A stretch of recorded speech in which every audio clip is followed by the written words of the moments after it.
can't move air. So you've got to decompress them absolutely before flight. It's non-negotiable. You've got to have some kind of NG or OG to decompress them if they're intubated and with a burn. When in doubt, intubate.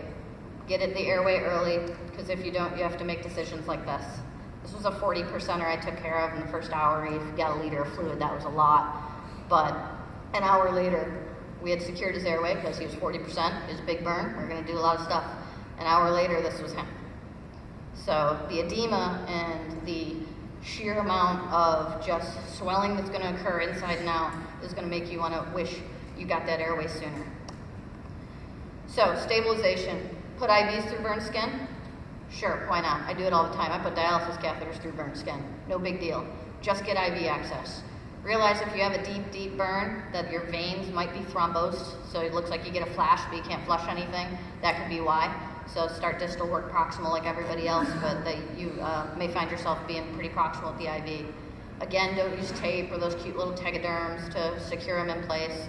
Sew or staple all of your lines, central lines, A lines, peripheral IVs. I put 1,000 staples in a burn patient a day. What's 2 more?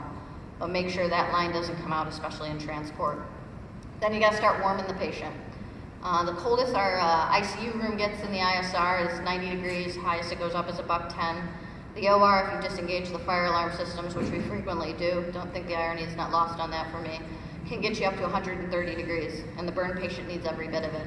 So you're going to have to get creative when you warm the burn patient. Wrap their head. The HPMKs are usually very good, but you're going to have to get creative, and you're going to have to do a lot to keep them warm. Tetanus prophylaxis, always good if you got it. Don't worry, they get it the minute they hit my door anyways. And then IV antibiotics are not indicated to prevent any burn-related infection as prophylaxis. Now, if they have a reason, they're burnt and they got an open tib fib, and orthopod goes, I want Ancef for bone, you give Ancef for bone. But don't think that Ancef's doing anything for your burn wounds, and try not to use IV antibiotics for your burn wounds because it's not helping the patient at all. So we define the burn. No self-respecting burn surgeon calls it first, second, and third degree, but every other book in the world does, so we'll talk about it like that. First degree burns, we call them superficial burns. They're sunburns. Anyone ever in here ever get a sunburn? Did you die? No. I don't care about first degree burns. No burn surgeon does. It doesn't count your total TBSA. It doesn't make you sick. Your whole body, head to toe, can be covered. You could be a lobster. And if it's just a first degree burn, you're going to be just fine. You're going to be miserable, but you're going to be just fine. Now when you start to break through the epidermis and get into the dermis and you start to blister, that's where we get concerned. So that's a second degree burn, or we call it a superficial partial thickness. These are burns that you walk up to the patient, and what I do as a burn surgeon is I walk up and I press my hand against the burn. And if all of a sudden I get that capillary refill that's real fast and the patient says, ow, I'm excited. It's not because I'm a sadist, it's because that burn's probably superficial partial thickness. We have some intact dermal elements, and that burn's probably going to heal. For you guys, it's important to realize that patient's not going to be sick. Superficial partial thickness burns look bad, they're super red, you got blisters that are breaking, but that patient's probably going to be okay. We get away with a lot of good different types of topical antimicrobials and dressings, and that patient's probably going to be fine, not need a whole lot from you. It's when you get into deeper burns that you get a concern of. So we get into deep partial thickness where you get deeper into the dermis. Now you walk up and you press on it. Maybe if the cap refill does come back, but it's a little slower. Or the patient says, wow, that kind of feels more numb and tingly than it does painful. Now you're getting worried. Now you're starting to damage nerve endings. Now you're deeper in the dermis. Now this patient's going to get sicker. This is a 3-year-old boy I took care of in Afghanistan that got scalding water poured on him. And where the water hit on his shoulders, you can see is labeled D. That's your deep partial thickness. That label, the area at the bottom is called superficial partial thickness. I press it, he cries, capillary fills brisk. It's that middle area, it's indeterminate.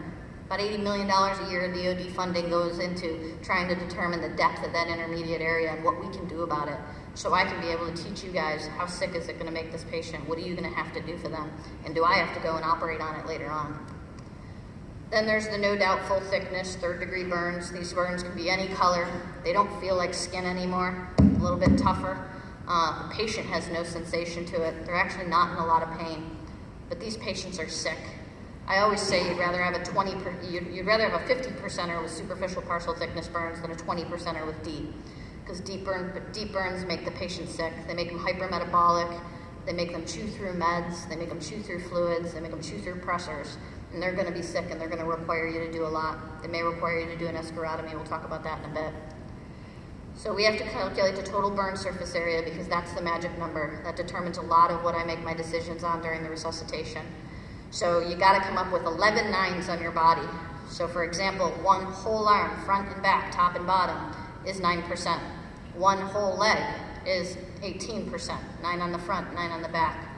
The other way you can do it is you take the patient's hand or something approximate to the size. So again, unless I'm doing peds, I'm not really helpful with my hand, but it's the patient's whole hand is 1%.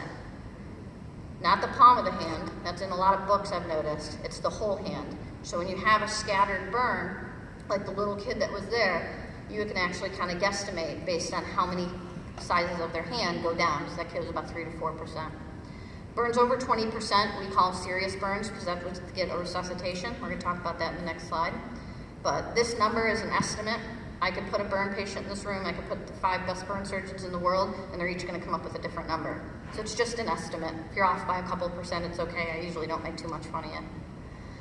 You get the percent TBSA, and now we make it simple. We're not going to do Parkland, we're not going to do all these different numbers, we're going to do the rule of tens. The rule of tens is based on the Brook formula. I work at this place called Brook Army Medical Center. I think they have something to do with each other. But you take the percent TBSA and you multiply it by 10, and that's their initial fluid rate in milliliters per hour. And that's for casualties between 40 and 80 kilograms, which should be just about everybody in this room. For our bigger casualties, we have to add for the extra weight. So it's either 100 mils an hour for every 10 kilograms over, or I'm a little OCD, so I do 10 cc's an hour for every 1 kilogram over. And the key thing on this slide is the last line. I understand you use what you have, when you have it, wherever you are in the world, but if you have a chance to make a drug deal to get fluids for a burn patient, please do it.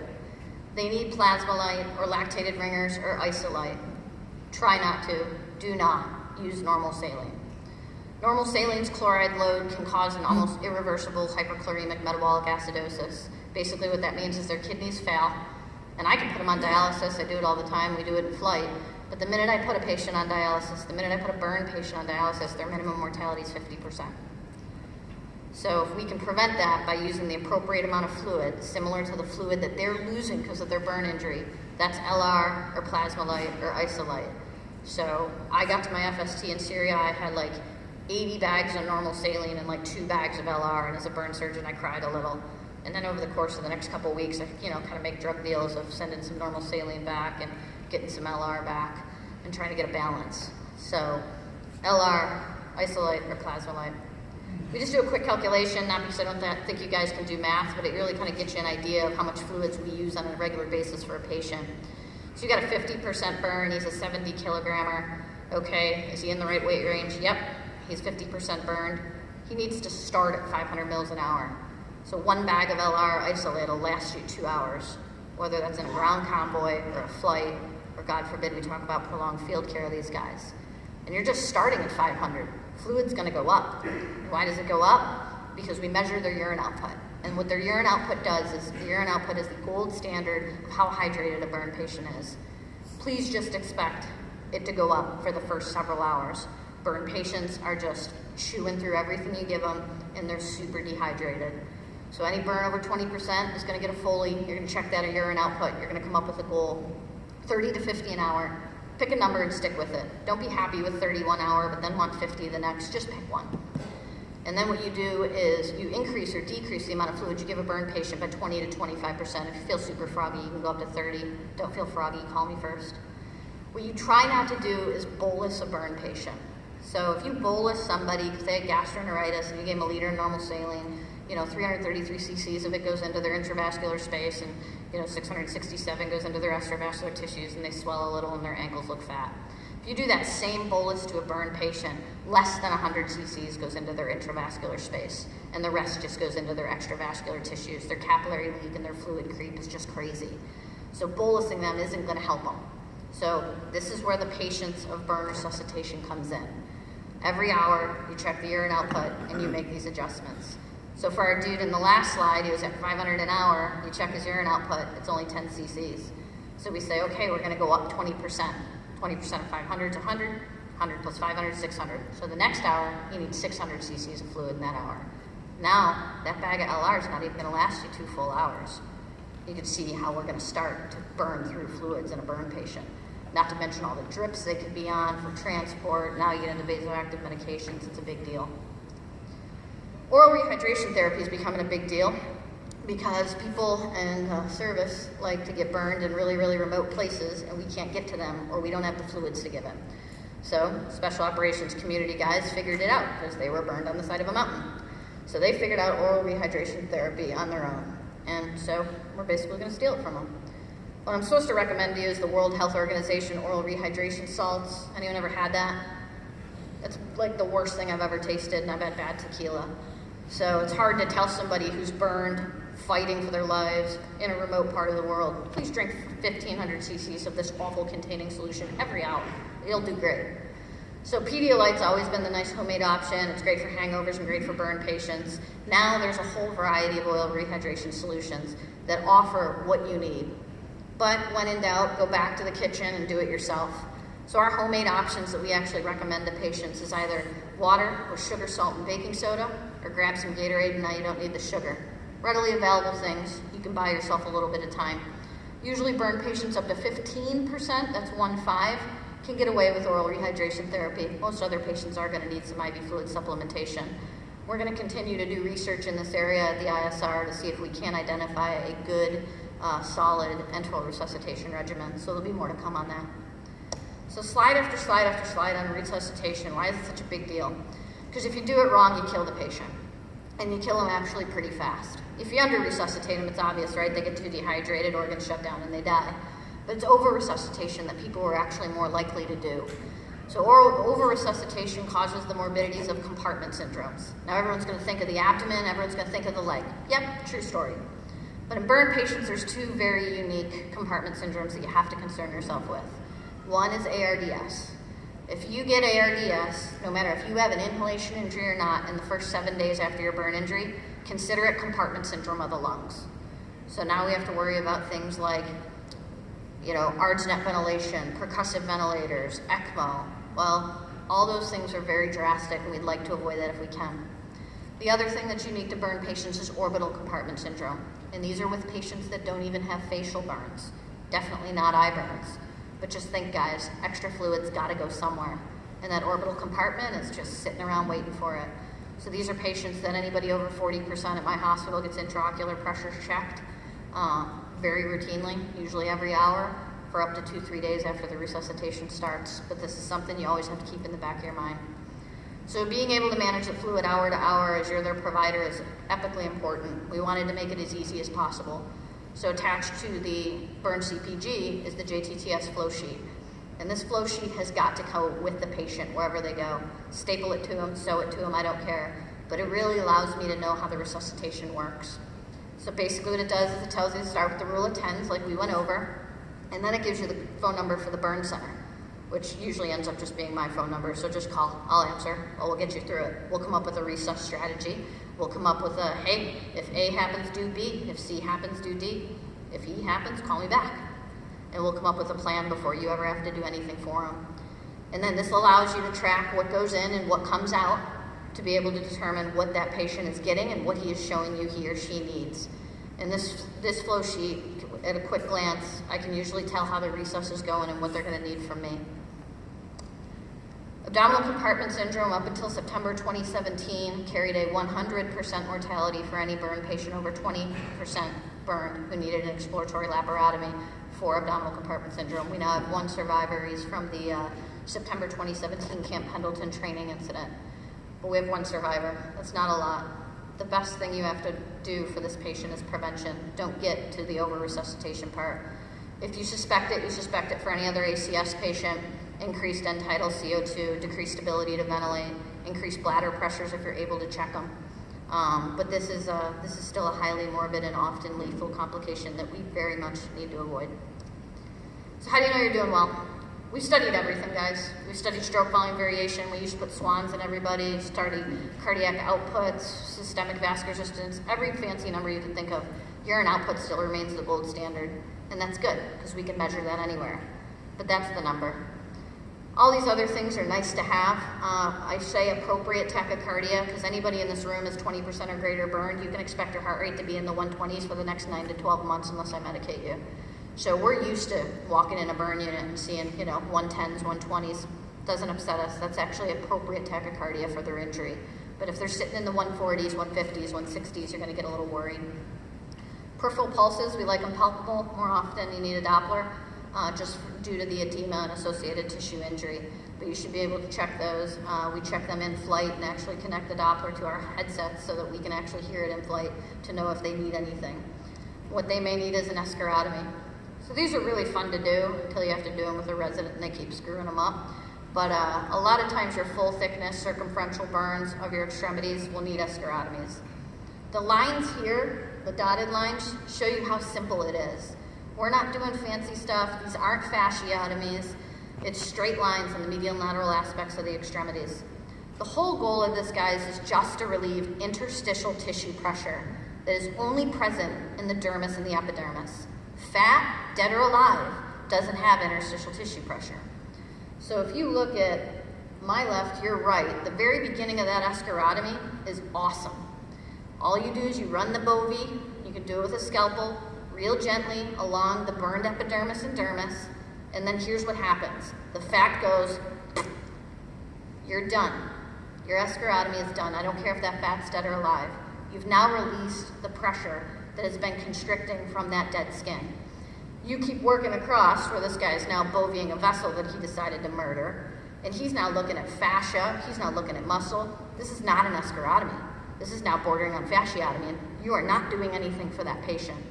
I bring this up because escharotomies are often done wrong, and when they're done wrong, the consequence is about an hour after this procedure is done, their blood pressure gets up because they're in a little bit of pain or we lighten their sedation, they're going to bleed from very deep escharotomies.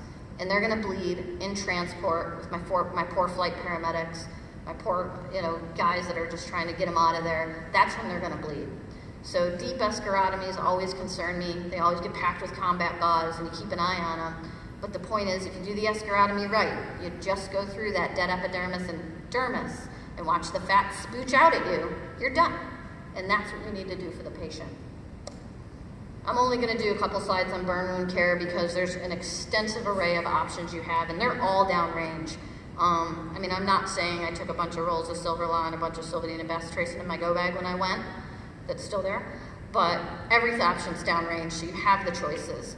But basically what you need to know in the first 48 hours, just don't rub poop on it. You don't have to do anything for it. In the first couple of days, worry about everything else. Worry about getting them out of there. Get them out of harm's way. We'll take care of the wound care in the first couple of days. But just throw a clean sheet over them, keep them warm, get them out. You can try to leave blisters in place, but like I said earlier, all you have to do is look at a blister in the wrong tone of voice and it pops. No big deal. Just keep it covered. Let the patient know if they're awake, because otherwise it can stress them out. And then in big burns, your over 20%ers, hydrogels are really popular, and they're great on small burns, but in big burns, it makes them cold really fast. So try to avoid the hydrogels when you get some bigger burns. You got your smaller burns, your 5-10%ers, hydrogels are great. They're soothing, they actually provide a little bit of pain relief, but in larger burns, you're actually gonna make the patient a lot colder, a lot faster. So for facial burns, we just use bacitracin. If bacitracin gets into the eyes, you know what we call it? Ophthalmic bacitracin. It's nothing fancy. The eye doctors try to sell it to you in these really tiny tubes to make it fancy. It's the same big goopy stuff I throw on the rest of their face. And that's why we use it, so we can get in the eyes for eye burns. Ear burns, they're going to be the main cartilage, and that's going to be using sulfamylone cream. It's the only thing that penetrates cartilage. Please realize anytime you hear me say the word sulfamylone, it hurts. It actually burns the patient. Well, they feel like they're burning, and they kind of have a good frame of reference. So realize they may need some extra pain meds anytime you're going to use sulfamylone. But sulfamylone cream prevents me from having to do probably 90% of the surgery that I could have to do otherwise on the ears. Eye burns, I don't operate on the eye, the brain, or the mouth, everything else I got. Eye burns, irrigate, irrigate, irrigate, irrigate some more, irrigate, irrigate, throw a Fox shield over it, send them to an ophthalmologist. Really nothing else we can do in theater for them until you get them to the people who do eyes all the time. Superficial partial thickness burns, this is your sunburn that actually blistered open. They get a thin layer of bacitracin. Your deeper burns is where it gets fun, now it's dealer's choice. So deeper burns, we use silver nylon a lot. We use silver nylon in all our burn transport patients that come across from Germany. I've taken one as far as from Singapore wrapped up in silver nylon. So it's good, it's minimally, it does not hurt, it needs minimal maintenance. Sulfamylon solution can also be used. Again, sulfamylon, so it hurts, but has good antimicrobial effect. And then Silvadene is the classic thing that you'll see in a lot of the emergency departments. It's nice, looks like white cake icing, is actually pretty soothing for the patient. So for full thickness burns, the ISR, we're like the leader of the free world in burns, so we gotta come up with what to do, right? So we use alternating agents. So we use sulfamylon cream during the day, and we use Silvadene at night. We alternate them every 12 hours.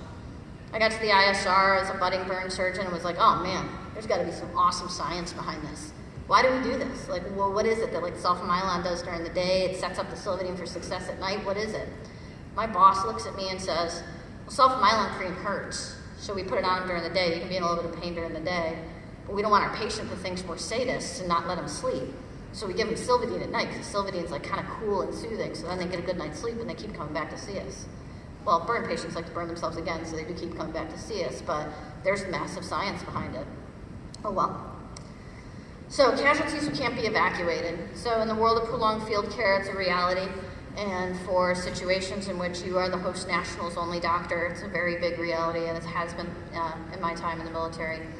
You have to understand that there's certain things like higher age, the presence of inhalation injury, associated trauma, which of course you're going to see in our combat population, and a delay in treatment, which is actually very, very common for the local nationals. They're sitting at home rubbing poop on it, think it's going to get better. You get a burn 7, 8, 9 days out, it might be too late for them. Our current status is that a 50% or greater burn in a local national is considered expectant. The amount of resources it would take out of your Role 1, Role 2, or a host nation facility is just too great, let alone the number of surgeries they would need, the amount of rehabilitation they would need. For a United States service member, that number does not exist. I've had 95%ers that survive and walk out of the hospital. The most recent SB award winner was 97%. There is no limit if you're a United States service member, and there never will be. That's why we do what we do. Goal is to try to get that burn patient to me within 7 days. In the last 5 years, we average about 3.7 days. And that's really just because I'm an inpatient Italian, and if they're not to me within like a day or so, I just get on a flight and go get them. And that's actually one of the cool things.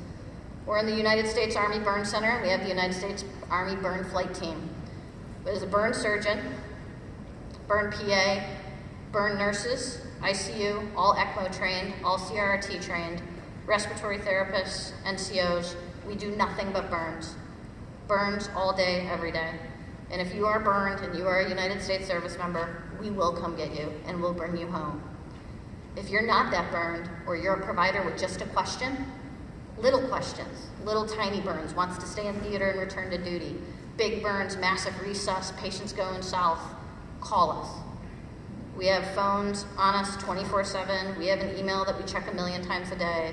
We will help you assess, triage, run a resus, coordinate transportation, whatever you need. I don't ever expect you to feel like you're the burn expert out there with no help. We're always there to help, and then we're always there to come get you if you need us. With that, I will take any questions.